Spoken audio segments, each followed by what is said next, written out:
versículo 25, que diz assim: fui moço e agora sou velho, mas nunca vi desamparado o justo, nem a sua semente a mendigar o pão. Amém, irmãos? Glória a Deus. Jesus tem deixado faltar na tua vida?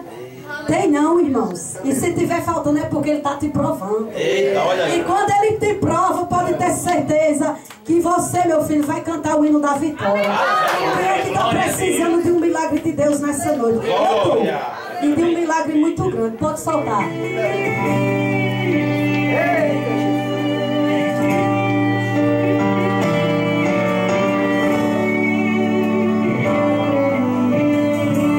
Oh, mestre, eu preciso de um milagre. Transforma a minha vida, o meu estado. Aleluia! Faz tempo que não vejo a luz do dia. Estão tentando sepultar minha alegria, tentando ver teus sonhos cancelados. Lázaro ouviu a sua voz quando aquela pedra removeu.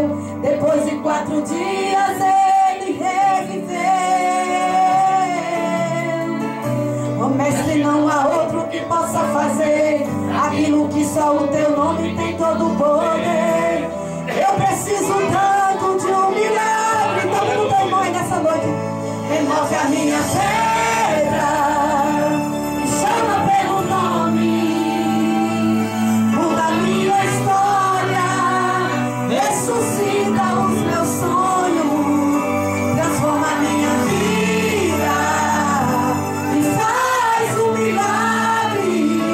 Me toca nesta hora, me chama para fora, ressuscita-me. Obrigado, Jesus! Aleluia, Jesus.